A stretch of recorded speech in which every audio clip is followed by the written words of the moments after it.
I'm going to be talking about Sodici, the company that I formed, and Krypton, the digital identity network that we're creating, and how we're using a technology known as zero-knowledge proofs to verify people's identities on that network, deliver value to those people, and do that in the form of a digital asset known as a token. And I'll talk a little bit about the economics of the token and how we build and incentivize people to engage with that network, so that ultimately everybody is going to come out a winner, hopefully. So it's about Krypton, the technology that we've created, the zero-knowledge proofs, and how all that hooks together to make success for everybody. Good evening, everyone. Rob Leslie's my name. I've been working as an entrepreneur for a number of years. I'll preface all this by saying I'm not an expert in blockchain, but I understand it. It changes daily at the moment, almost, such is the speed of change. And it's a real challenge to keep up to date with all the things that are happening. I'm going to ask you to indulge me for 10 minutes to give you a little bit of context around what we're doing around identity, because without understanding that, it's very hard to explain what we're doing with tokens to incentivize participants in our network. And once you understand what happens within the identity network that we're creating and how the mechanisms work, it becomes a little bit more obvious, hopefully, how tokens can hook into that and make it useful for people. Digital identity is what we're focused on.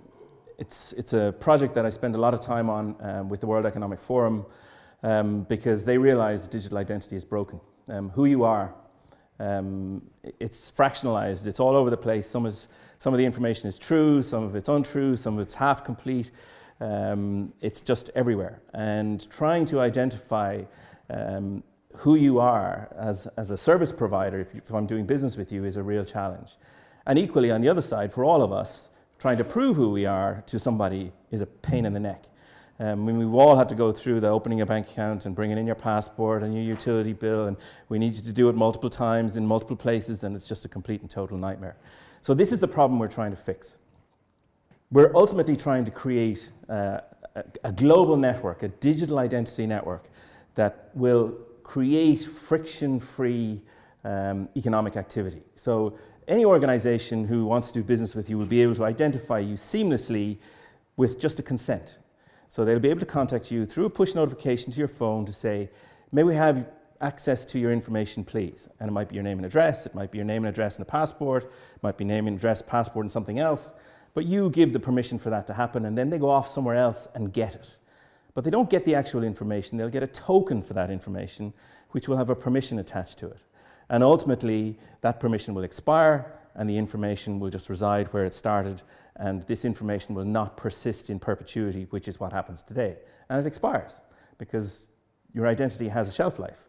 I mean, we've all moved house, some of us have changed names, all kinds of things happen to us throughout our lives, and that information persists. So ultimately what we're trying to create is this identity network where we're able to do all these things in real time.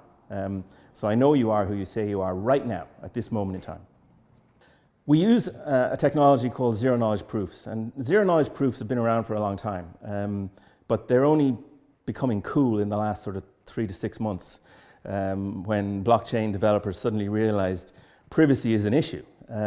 We can't keep putting sensitive information out there that identifies people and what they're doing and what they're up to and make it publicly available, regardless of how cool you might think it is. You've got to have capability that keeps sensitive information private. And this is what zero-knowledge proofs enable. At its core, what it does, it allows me to prove to you that I know something without sharing what I know. So I can prove to you my name is Rob without telling you my name is Rob. So we're able to establish between us that we're talking about the same thing without ever talking about the same thing. Now, an example might be there's a plant on the table there, and the example I would use to prove that it's a plant is I'd say to you, and you'd give me answers back that are yes or no. Is it green? And you'd say yes. Has it got leaves? Yes. Does it live in a pot? Yes. Do you need to water it every day? Yes. And gradually, the pool of possibilities starts to shrink to the point where there's only one logical outcome, yet nobody has ever mentioned what that one logical outcome is. But we're then able to infer through the questions and answers that we've asked that it is what we're both thinking about. We do this mathematically in less than a second for the piece of information we're talking about. And through this, we're able to prove your first name, your last name, your age, your passport number, driver's license number, address, all of these things actually align in all of the different places that those bits of information are stored. So we're able to establish very quickly, through a consensus actually, whether someone is telling the truth about their age or their date of birth or whatever it is, without anybody ever sharing anything at all. So it remains completely private to the organization or the person who has it, but trust in terms of, is this person a persistent liar or are they a persistent truth teller, becomes very obvious.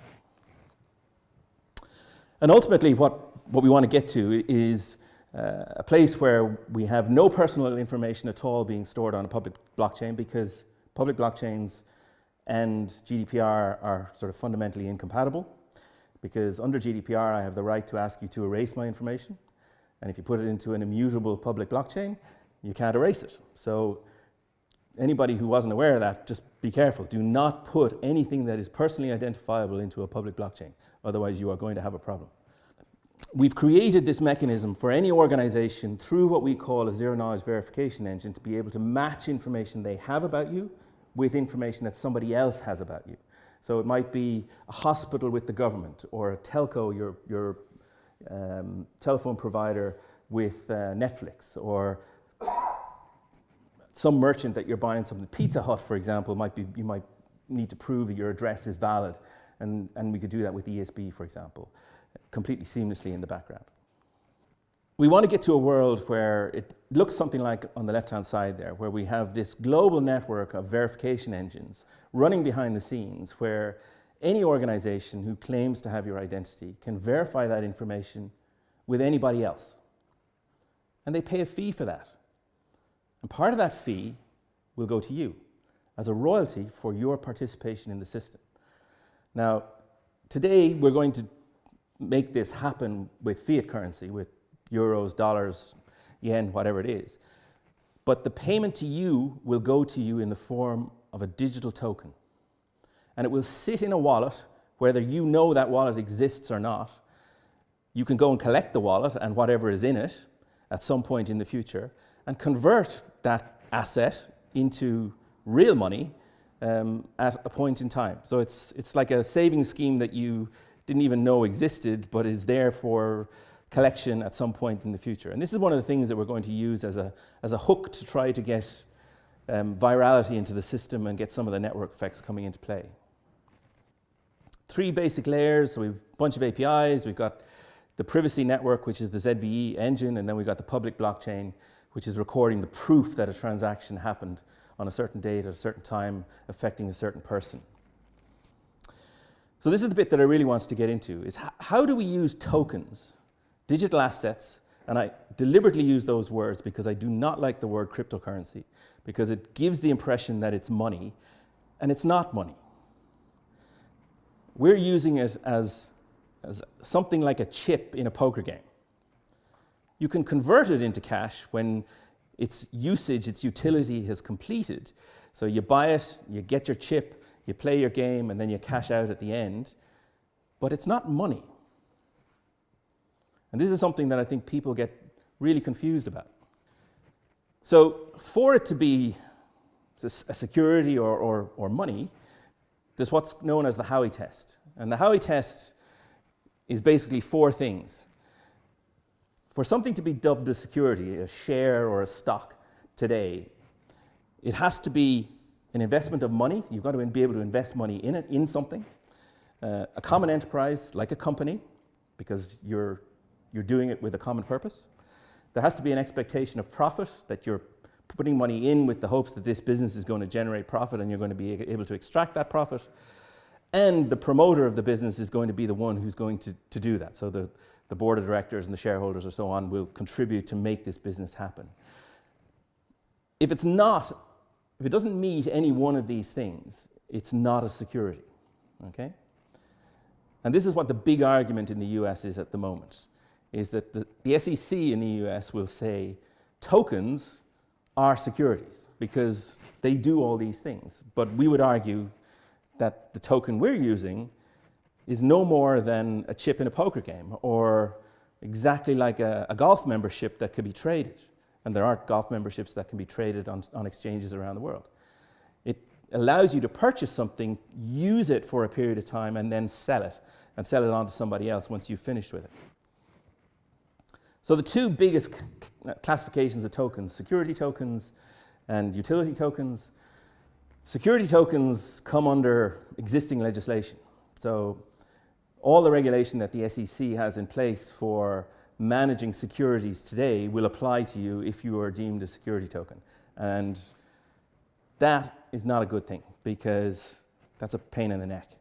The regulations exist, they're onerous, compliance is mandatory, the reporting requirements are very clear, and if you get it wrong, you go to jail, pure and simple.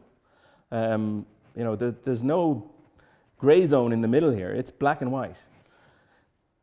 We want to be in the zone of a utility token, and this is where there's huge gray areas in many jurisdictions around the world, and slowly but surely it's starting to become clearer. I'll explain a little bit later how we're going to do this. We're going to form a foundation in Switzerland. Why Switzerland?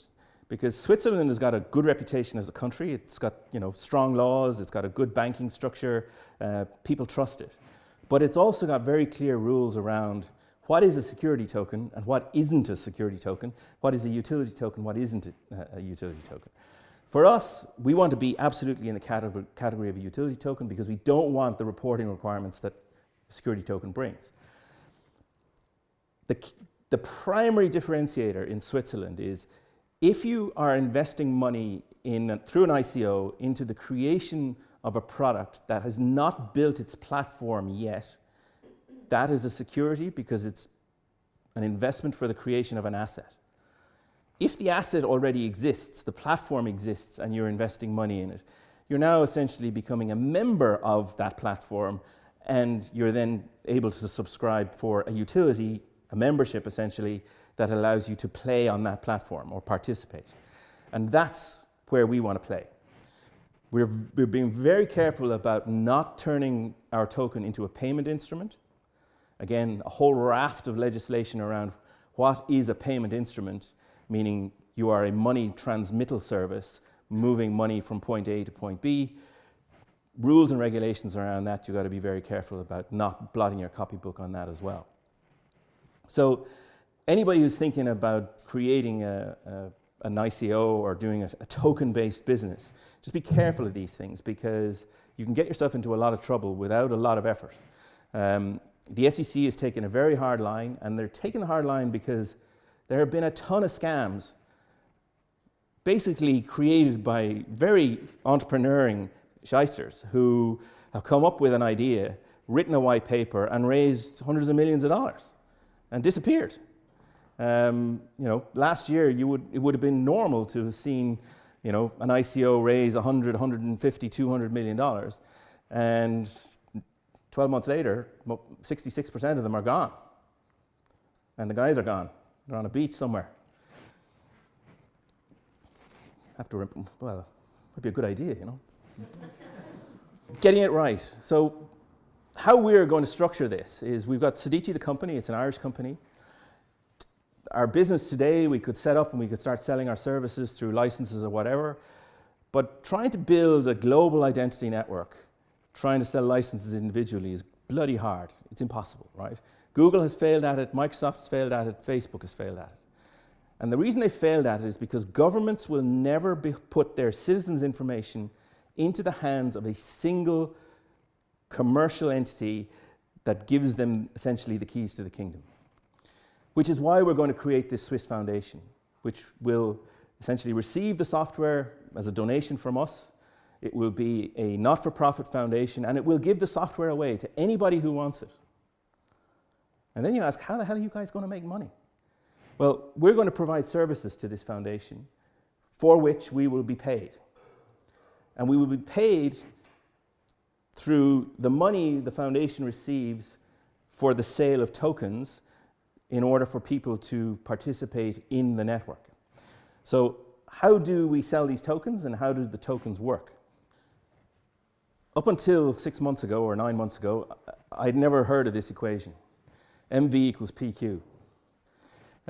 It's 160 years old. It's the basic equation of exchange. And it's basically how economies work. Matching supply with demand, essentially. So you can read what M is there, P, Q, and V. The biggest challenge in all of this is V, the velocity, the speed with which an asset changes hands. So think about something that we know and use on a daily basis, cash. Cash changes hands very slowly. You put it in your wallet, you walk out, you go to a shop, you take it out, you give it to the shopkeeper, it sits in his till for a day, he takes it to the bank, it sits in the bank for a long time. So it doesn't move quickly. If that cash started to move literally at the speed of light, the velocity has gone from the speed of a tortoise to suddenly, literally light speed. And the velocity of that asset is instantaneous, which means if V is infinitely fast, M could be almost close to zero, which means the size of your asset base has gone to nothing, which means your market is nothing, is very low. So controlling the velocity, meaning the exchange of the token, is extremely important. And this is something that we've spent a lot of time trying to figure out. How can we make sure that when we sell tokens into the marketplace, that we don't have irrational exuberance where the thing goes wild in terms of value and then suddenly you've got to swing the opposite direction. What we want to try and get is a slow, steady climb that to a certain extent is managed and controlled through the algorithm that sits inside the smart contract. Now, again, I've used some terms here that are probably unfamiliar to people. A smart contract is nothing more than an agreement that's executed in software between people who are transacting on that contract. So an agreement between me and you that I'm going to buy something from you for whatever, and I'm going to pay you the price for that. It just gets executed automatically in software and recorded on the blockchain. So in our world, we have four big main providers, a four-sided market essentially. So we've got relying parties, organizations who want to verify who you are, and they will have tokens. We have the zero-knowledge verification engines, the processors of this information. We have the identity providers, organizations who have information about you, the government, utilities, telcos, banks, that I can access to verify who you are. And then lastly, there's me and you, the consumer and the citizen. The token that we've created is what we call a double-sided token, a two-sided token. So depending who owns it, different effects come into play. So if I'm a relying party and I hold tokens, it entitles me to discounts on the services that I'm going to consume through the network. So just for argument's sake, I walk into Bank of Ireland and they want to verify who I am. They would pay, just for argument's sake, 10 euros to the passport office to verify who I am. Without tokens, they would have to pay the full price. But if they held a certain number of tokens, it would entitle them to a discount. So they might get 10% off the price. That discount is proportional to the amount of money that the bank is willing to pay to purchase those tokens that otherwise might have been used to go on deposit somewhere else. So in essence, they're saving themselves money through the token, which is greater than the money they would have generated had they put that money on deposit with somebody else, if you sort of follow my logic. I've lost a few people for sure. This took me weeks to figure out, so don't feel too bad. The second part of it is the zero-knowledge verification engine provider. So if I'm a processor in the middle, somebody who is processing a transaction, by holding tokens, I get the right to perform a service. So if I don't have the service, if I don't have tokens, I'm not allowed to process transactions. So the analogy in that scenario would be chips in a poker game. So I have my chips, I'm allowed to play. If I don't have chips, I can't play. And the number of chips determines the amount to which I can play. The more I have, the more I can play. The citizen in all of this just receives every time a transaction happens. They just get a cut automatically. And why do we want to just give them money? Well, because that's the incentive for all of us to say to all of the people who have our information, hey guys, we want you connected to this because every time you verify me, I get paid.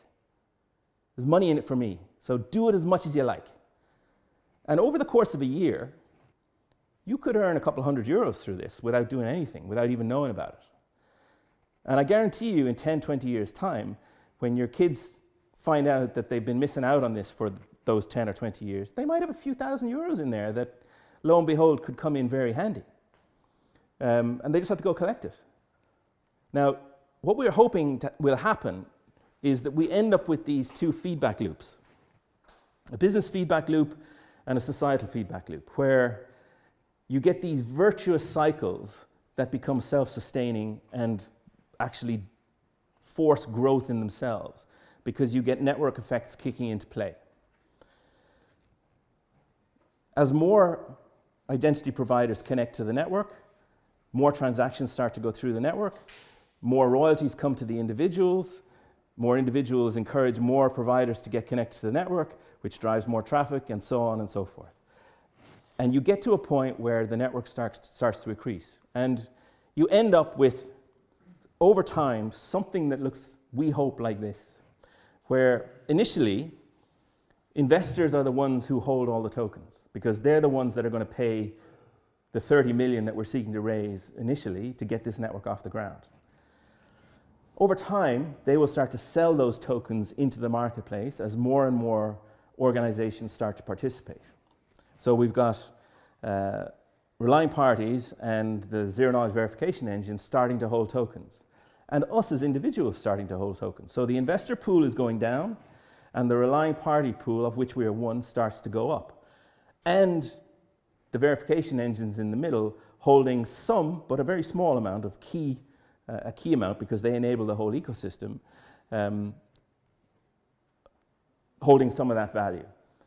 If we do this right, and we manage to get critical mass, the value of this ecosystem is hundreds of billions of dollars, which should mean that the value of the token over time, as the economy increases, the value of that economy increases, will start to increase because the number of tokens is fixed.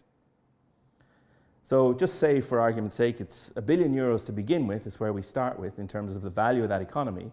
If we can get that to grow to 100 billion, 200 billion, 500 billion, you might see growth in the value of the token, because it's fixed in quantity, grow exponentially more than that. So a token that's worth a cent today, in 5 or 10 years' time, might be worth 100 times that or 1,000 times that. So not only are you getting paid for the transactions that go through the network, you've got the capital appreciation of the token itself as it sits in a wallet somewhere waiting for you to collect. And this is what we're trying to hope will gain people's imagination, and they'll go, holy shit, this is pretty good. I don't have to do anything. As an IDP, I just have to put my information out there. As a relying party, I'm actually paying less than I previously would have had to pay. As a verification engine, I've got a new revenue stream that I never previously had, and I don't have to pay for any of the software to run it. And the consumer is getting paid for information that previously they were giving away for nothing.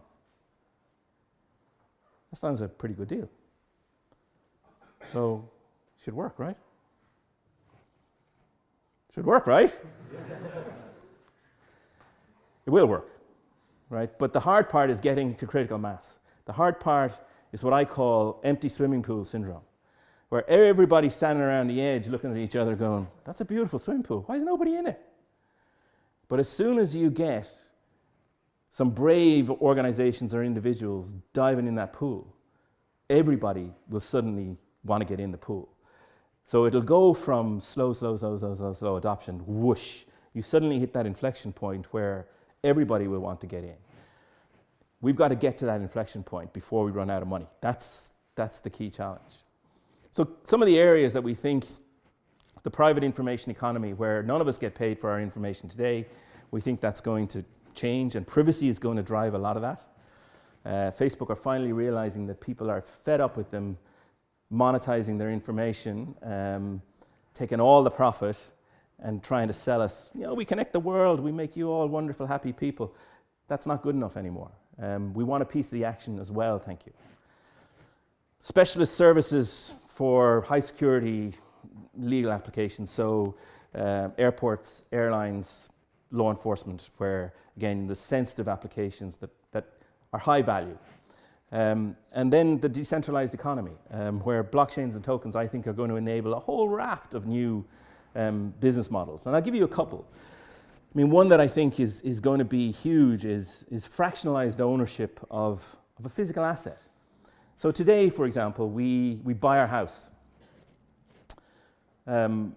We buy it in its entirety and we go to a bank to borrow money to do that.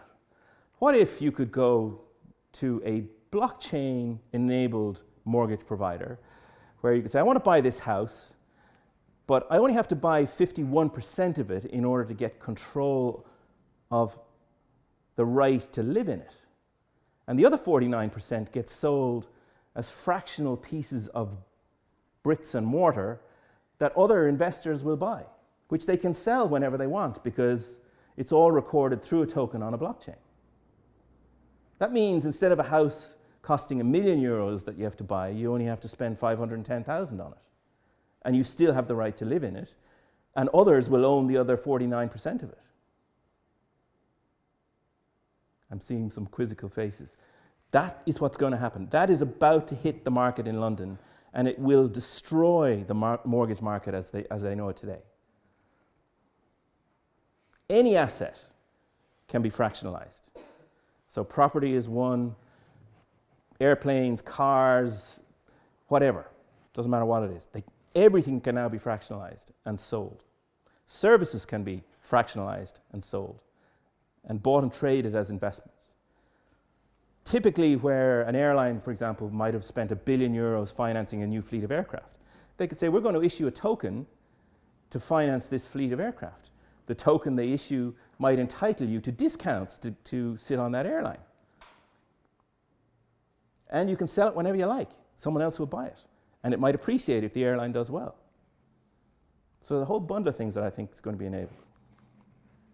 So the airline is making the decision, instead of paying €1 billion to a bank and paying all the interest to the bank, I'm going to offer a discount to all of the passengers, which would be less than what I would otherwise have had to pay, but there's a capital appreciation potential in this for those token holders if my business goes well, and they get the discount for riding my airline. So there's a whole bundle of models that are going to come out of this, and I don't pretend to have knowledge or even the intelligence to figure them all out. If I was a bank, I would be paying a lot of attention to this because this is potentially massively disruptive for the whole banking system, because you now remove the central trust point, which is the bank. Even though we all say we don't trust the bank, we still put our money in it. We now don't have to put our money in it.